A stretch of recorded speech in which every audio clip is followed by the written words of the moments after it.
So a linear recurrent relationship is a relationship of the form un plus 1 equals aun plus b, where u0 is the initial value. Or sometimes you'll see it, especially in textbooks, you could just start with un and then that'll be un minus 1. As long as the difference between this and this is 1, then we're good to go. In this case, u1 would be the initial value instead of u0, because that would be u1, 1 minus u2, and that would be 2 minus 1 is 1. A cannot be 0 and B is a member of R. That just means it's a number, a real number. So, example 1. A sequence is defined as un plus 1 equals 0.6 un plus 4 and u0 is 7. And we have to calculate the value of u3. So we're just going to look at starting to calculate values, and then we have to find the smallest value of n so that un is 9.7. So if you're going to calculate values, you need the one before it to find the one after it. So we know u0, so we can't jump straight to u3. We need to go to u1 first. So for part A, I'm going to work out u1 because that's going to be 0.6 times u0, the one before it, plus 4. But we know u0 is 7, so it's just substitution. 0.6 times 7 plus 4. You can use a calculator if you want, but 6 7s is 42. 4.2 makes 8.2. So we've now got u1. And let's start again. We want u2 now. So that's 0.6 of the previous one, u1 plus 4. So the sum I'm doing is 0.6 times 8.2 plus 4. And I'm going to need a calculator for that. So 0.6 times 8, 0.2 equals that. Then we can add our 4 on to get 8.92. So we can just write 8.92. Let's get rid of a calculator for a moment. And then we can go into u3. u3 is 0.6 u2 plus 4. So you get the idea. We're just going term at a time. 8.92 plus 4. And let's see what we get when we do that. 0.6 times 8.92 plus the 4 gives me a final answer of 9.352. And there we are, there's u3, we've answered the question. Part B says find the smallest value so that un is greater than 9.7. So we'll just keep going until we get to 9.7 or above. So we're already on 9.352. So for part B, we're just going, let's do u4. So u4 is 0.6. I'm not going to write u3 this time. I'm just going to do the previous 9.352 plus 4. And see what we get.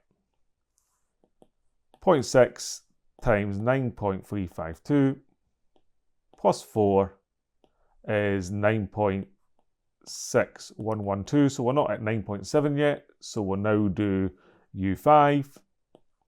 That's 0.6 times the previous one, 9.6112 plus 4. Should be obvious that hopefully this will be the 1, but if not, we'll just keep going. 0.6 times 9.6112 plus 4, and we get 9.766. 72, not bothered about rounding now, but that is the one where, to answer the question, the smallest value of n for un is greater than 7. So the smallest value of n equals 5 for un to be greater than 7. N equals 5 is our answer, and we're done there. This video is sponsored by Lecky, and they are offering viewers of this channel 30% off of any of their books. All you have to do is use the code Claire on Maths, and the link to their books is down below. Now let's look at a couple of their books to highlight. We've got National 5 Maths and Higher Maths, and these are complete revision and practice. 2 books in one. We cover the whole course. Here's a random page, for instance, working simultaneous equations algebraically. You can see how good that book is and how clear it looks. But also at the end, practice exam papers that look exactly like the SQA exam papers that are published. Discount code Claire on Maths. Click the link to order now. Okay, another example in linear recurrent relationships. Example 2 says a patient is injected with 156 millilitres of a drug. Every 8 hours, 22% of the drug passes out of his bloodstream. To compensate, a further 25 millilitre is given every 8 hours. Find the recurrence relationship for the amount of drug in his bloodstream and calculate the amount of drug after 24 hours. So this is the one where we'll have to write our own recurrence relationship. So let's have a look to see what it's asking us. We're going to have un plus 1 equal to something. un plus something or minus. So the number in front is always a decimal, usually a decimal. So that's where your percentage is coming in. It says every 8 hours, 22% of the drug passes out his bloodstream. So if 22% leave his bloodstream, then we've got 100% to start with, minus 22%.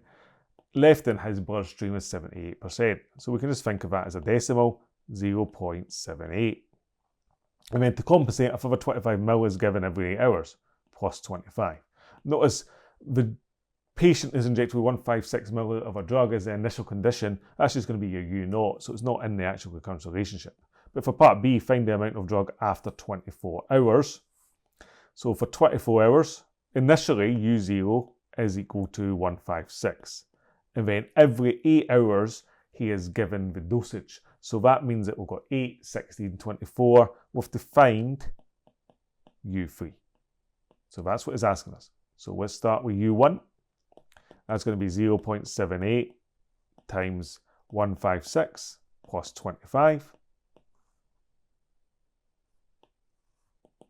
0.78 times 156 plus 25 is 146.68. I suppose that'll be millilitres. So that's U1. So then we go to U2. 0.78 times 146.68 plus 25.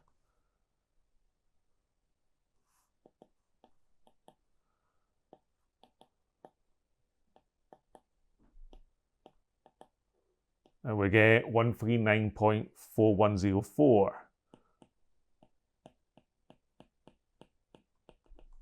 Millilitres. And then we want U3, remember, because that's after 24 hours. So 0.78 times 139.4104. We could just round that to 139 plus 25, and that would be fine.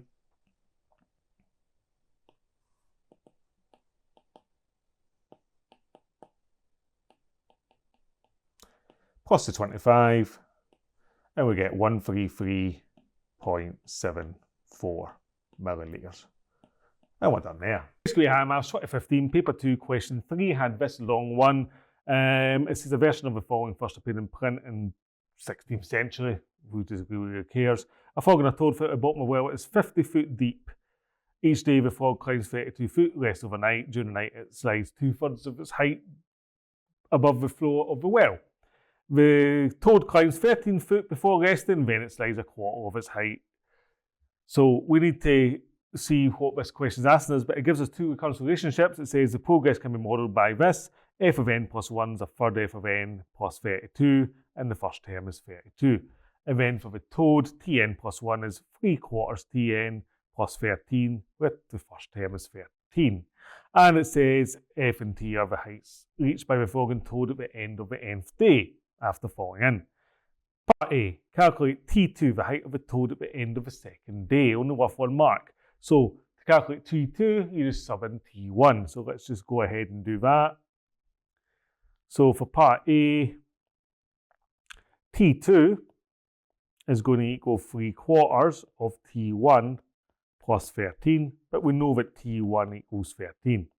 So therefore we can just say that T2 is equal to 3/4 times 13 plus 13. Nice and simple there. Well, this was a calculator question, so we just do 13 times 3 is 39. Divide that by 4 and add 13, and we get 22.75. SQA Higher Maths 2016, Paper 1, Question 3 on sequences of recurrence relationships. A sequence is defined by un plus 1 is a third, un plus 10, and u3 is 6. Find u4. Well, part A. To find u4, we just sub in u3. So 1/3 of u3 plus 10, and u3 equals 6. So sub in 6. So that gives me 1/3 times 6 plus 10. 1/3 of 6 is 2. 2 plus 10 is 12. So we get 12, just like that. SQA Higher Maths 2017, Paper 2, Question 8 on sequences. This time it has quadratics in it as part of the question. So it says sequences may be generated by the recurrence relationships of the form un plus 1 is kun minus 20, and u0 equals 5, where k is a member of the real numbers. Show that u2 equals this expression. Well, u2 is generated by u1. I've not got u1, I've got u0. So first of all, for part A, I need to find u1 because it will be k times u0 minus 20. And we know that u0 equals 5.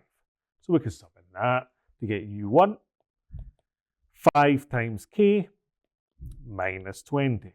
And now we can find u2 because going up, u2 is just going to be ku1 minus 20, but we know that u1 is equal to 5k minus 20. So we can just sub that in. So that means that u2 is k times the whole of u1, 5k minus 20, then take away 20 on the end. That gives me 5k squared, multiplying out the bracket, minus 20k, and then we've got minus 20 on the end, as required. 2021 paper 1 question 13. The sequence is generated by the recurrence relationship un plus 1 is 2/3 of un plus 8, and it says that u7 is 20. Determine the value of u5. That's a bit different, isn't it? So we're going backwards instead of forwards, but remember, we're related. If we know u7, we know u6, and we know u8. So let's start off with part A. We know that u7 is equal to 2/3 of u6 plus 8. But we know u7 equals 20. So we can just plug that in. So 20 is equal to 2/3 of u6 plus 8. Solve that for u6 then. Take away 8, we get 12 is equal to 2/3 of u6. Times it through by 3, 36 is 2u6. Or in other words, u6 is equal to 10. And now work backwards from there. So u6 is 2/3 of u5, the previous one, plus 8. But we know u6 is 18. 18 is 2/3 of u5 plus 8. So 10 is 2/3 of u5. Times by 3 is 30 equals 2u5. And therefore u5 is equal to 15. And we're done there. Higher Maths 2024 paper 1 question 2. A sequence is defined by recurrence relationship un plus 1 is a fifth un plus 12 and u1 is 20. Calculate the value of u2. Okay, so u2 is a fifth u1 plus 12, but u1 is 20. So that's a fifth times 20 plus 12. A fifth of 20 is 4. 4 plus 12 then is 16. And we're done there.